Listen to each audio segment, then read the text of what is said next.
Welcome to my YouTube channel Gyan Sagar में आपका स्वागत है।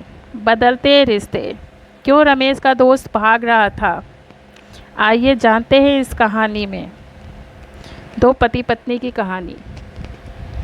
मेरे बचपन का दोस्त रमेश काफ़ी परेशान और उत्तेजित हालत में मुझे से मिलने मेरी दुकान पर आया और अपनी बात कहने के लिए मुझे दुकान से बाहर ले गया। वह नहीं चाहता था कि उसके मुंह से निकला एक शब्द भी कोई दूसरा सुने। मैं अच्छी खबर नहीं लाया हूँ, पर तेरा दोस्त होने के नाते चुप भी नहीं रह सकता। रमेश रमेश बेचैनी के साथ बोला। खबर क्या है? मेरे भी दिल की धड़कन बढ़ने लगी। वंदना भाभी को मैंने आज शाम नेहरू पार्क में एक आदमी के साथ घूमते देखा। वह दोनों 1 घंटे से ज़्यादा समय एक साथ साथ थे। इसमें परेशान होने वाली क्या बात है? मेरे मन में चिंता काफ़ी कम हो गई, पर बेचैनी कायम रही।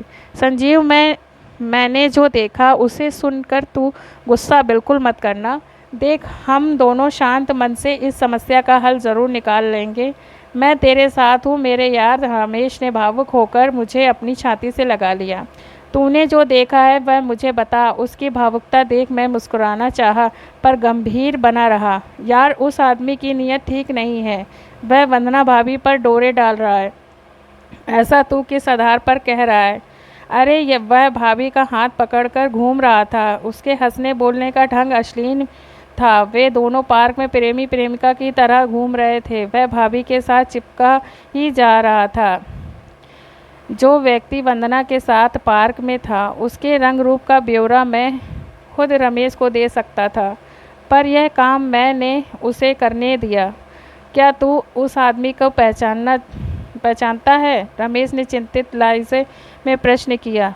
मैंने इनकार में सिर दबाए हिला दिया कर झूठा जवाब दिया। अब क्या करूँगा? तू ही सलाह दे। उसकी देखा देखी मैं भी उलझन का शिकार बन गया। देख संजीव, भाभी के साथ गुस्सा व लड़ाई झगड़ा मत करना। आज घर जाकर उससे पूछताछ कर पहले देख कि वह उसके साथ नेहरू पार्क में होने की बात स्वीकार भी करती है या नहीं। अगर दाल में काला होगा, उनके मन में खोट होगा, तो वह झूठ सहारा लेगी। अगर उसने झूठ बोला तो क्या करूं? कुछ मत करना। इस मामले पर सोच विचार कर ही कोई कदम उठाएंगे। ठीक है, पूछताछ के बाद मैं बताता हूँ तुझे कि वंदना ने क्या सफाई दी। मैं कल मिलता हूँ तुझसे। नहीं, कल नहीं मिलना। कल दुकान की छुट्टी है। रमेश, परसों आना मेरे पास। रमेश मुझे सांत्वना देकर चला गया। घर लौटने के तक मैं रहकर धीरज और वंदना के बारे में विचार करता रहा।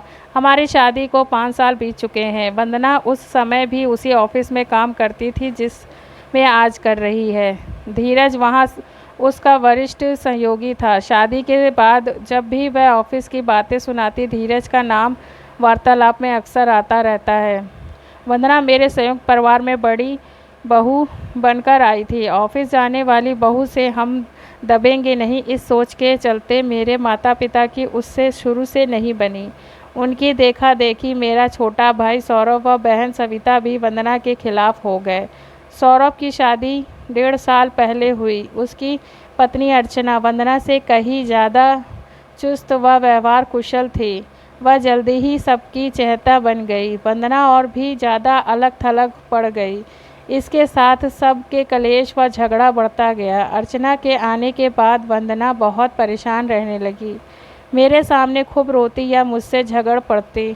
आपकी पीठ पीछे मेरे साथ बहुत ज़्यादा दुर्व्यवहार होता है। मैं इस घर में नहीं रहना चाहती हूँ। वंदना ने जब अलग होने की ज़िद पकड़ी तो मैं बहुत परेशान हो गया। मुझे वंदना के साथ गुजारने को ज़्यादा समय नहीं मिलता था। उसकी छुट्टी रविवार को होती और दुकान के बंद होने के दिन सोमवार था। मुझे रात को घर लौटे 9 बजे ज़्यादा समय हो जाता था। थका होने के कारण मैं उसकी बातें ज़्यादा ध्यान से नहीं सुन पाता। इन सब कारणों से हमारा आपसी संबंध में खटास और खिंचाव बढ़ने लगा। यही वह समय था जब धीरज ने वंदना को सलाहकार के रूप में उसके दिल में जगह बना ली थी। ऑफिस में उसके किसी भी समस्या पर हुई चर्चा की जानकारी मुझे वंदना रोज़ देती। मैंने साफ महसूस किया कि मेरी तुलना में धीरज की सलाहों को वंदना कहीं ज़्यादा महत्व देती है, सार्थक और सही मानती थी। आपका झुकाव अपने घर वालों की तरफ सदा रहेगा, जबकि धीरज निष्पक्ष और सटीक सलाह देते हैं। मेरे मन की अशांति दूर कर मेरा हौसला बढ़ाना उन्हें बखूबी आता है। वंदना के इस कथन से मैं भी मन ही मन सहमत था। घर के झगड़ों से तंग आकर वंदना ने मायके भाग जाने का मन बनाया तो धीरज ने उसे रोका। घर से अलग होने की वंदना ने जिद की तो उसी ने दूर की। उसी की सलाह पर चलते हुए वह घर से ज़्यादा शांत व सहज रहने का प्रयास करती थी। इसमें कोई शक नहीं कि धीरज की सलाहें सकारात्मक और वंदना के हित में होती। उसके प्रभाव में आने के बाद वंदना में जो बदलाव आया उसका फ़ायदा सभी को हुआ। पत्नी की ज़िंदगी में कोई दूसरा पुरुष उससे ज़्यादा अहमियत रखे, ये बात किसी भी पति को आसानी से हजम नहीं होगी। मैं वंदना को धीरज से दूर रहने का आदेश देता तो नुकसान अपना ही होता। दूसरी तरफ दोनों के बीच बढ़ती घनिष्ठता का एहसास मुझे वंदना की बातों से होता रहता था और मेरे मन की बेचैनी व जलन बढ़ जाती थी। धीरज को जानना समझना मेरे लिए अब ज़रूरी हो गया। तभी मेरे आग्रह पर एक छुट्टी वाले दिन वंदना और मैं उसके घर पहुंच गए। मेरी तरह उस दिन वंदना भी उसके परिवार के सदस्यों से पहली बार मिली। धीरज की माँ बड़ी बातूनी और सीधी सादी महिला थी। उसकी पत्नी निर्मला का स्वभाव गंभीर लगा। घर की बेहतरीन सफाई व सजावट देखकर मैंने अंदाज़ा लगाया कि वह ज़रूर कुशल गृहिणी होगी। धीरज का बेटा नीरज 12वीं में और बेटा निशा कॉलेज में पढ़ते थे। उन्होंने हमारे 3 वर्षीय बेटे सुमित से बड़ी जल्दी दोस्ती कर दिल जीत लिया। कुल मिलाकर हम उनके घर करीब 2 घंटे तक रुके थे। वह हंसी खुशी के साथ गुजारा। मन ही मन वंदना व धीरज के घनिष्ठ संबंधों को लेकर खिंचाव न होता तो उसके परिवार में दोस्ती होना बड़ा सुखद लगता।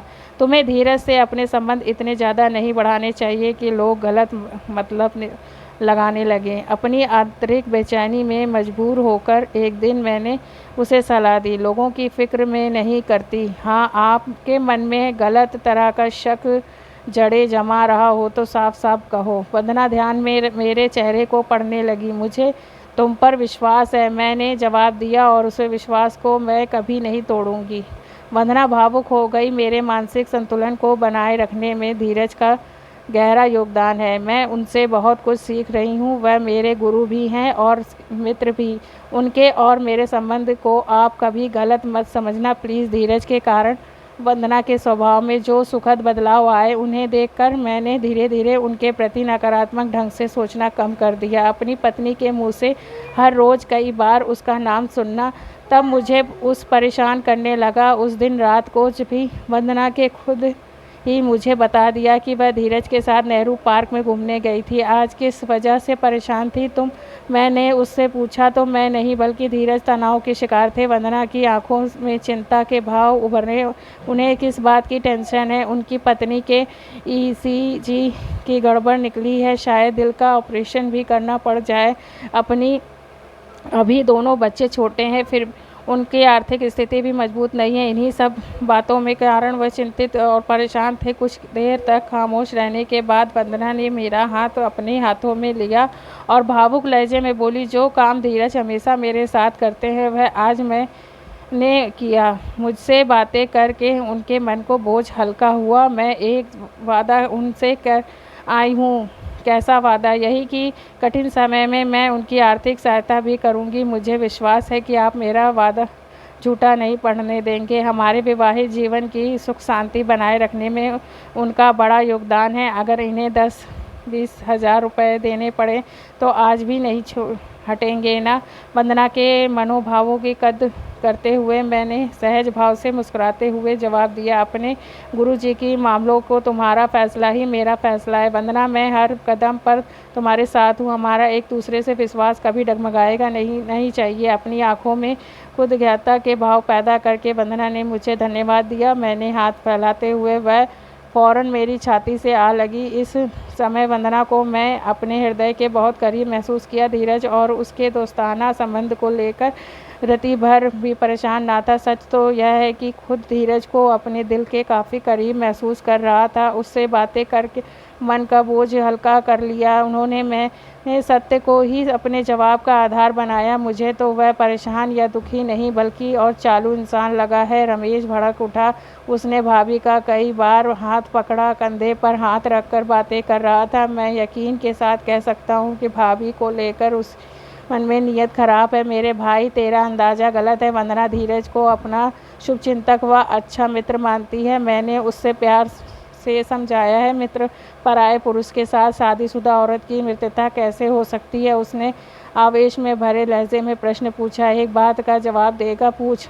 हम दोस्त में सबसे पहले विकास की शादी हुई थी। अनीता भाभी के हम सब लाडले देवर थे। उनका हाथ हमने अनेक बार पकड़ कर उनसे अपने दिल की बातें कही होगी। क्या तब हमारे संबंधों को तुमने अश्लीलता व गलत समझा था? नहीं, क्योंकि हम एक दूसरे के विश्वसनीय थे। हमारे मन में कोई खोट नहीं था, रमेश ने जवाब दिया। इसका मतलब कि स्त्री पुरुष के संबंध को गलत करार देने के लिए हाथ पकड़ना महत्वपूर्ण नहीं है, मन में खोट होना ज़रूरी है। हाँ, और तू धीरज, पहले तू मेरी बात पूरी सुन।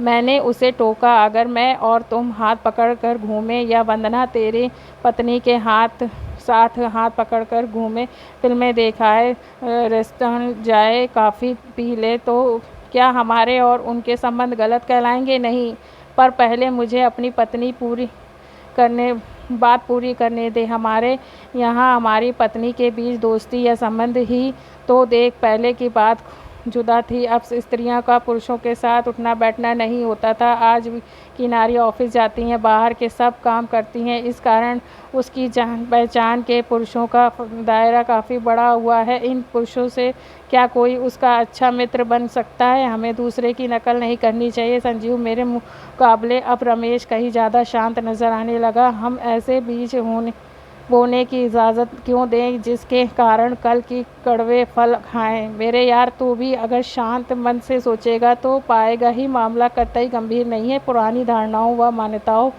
एक तरफ कर नए ढंग से और बदल रहे समय के ध्यान में रखकर सोच विचार कर। भाई, मैंने रमेश का हाथ दोस्ताना अंदाज में अपने हाथों में ले लिया और कुछ देर खामोश रहने के बाद उसके सोच पूर्ण लहजे में पूछा, अपने दिल की बात कहते हुए जैसे तूने मेरा हाथ पकड़ लिया, क्या धीरज को भी वंदना भाभी का वैसे ही हाथ पकड़ने का अधिकार है? बिल्कुल है।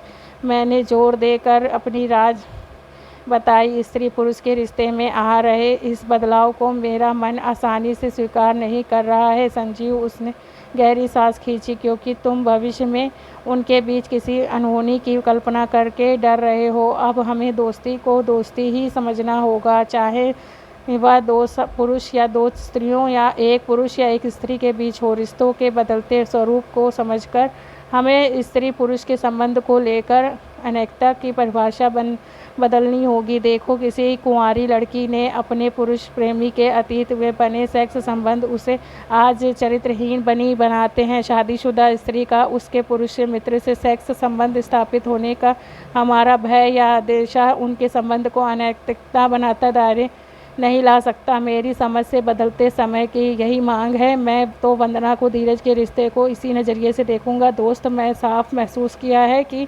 रमेश मेरे तर्क व नज़रिए से संतुष्ट नहीं था।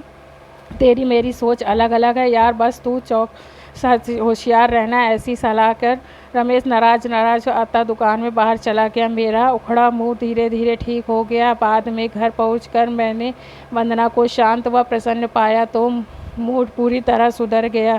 उस दिन मैं ज़रूर चौंका था जब हम रामलाल की दुकान में गए थे और वहाँ रमेश की पत्नी किसी के हाथों से गोलगप्पे खा रही थी और रमेश मुझे आलू चाट प्लेट साफ करते लगा था।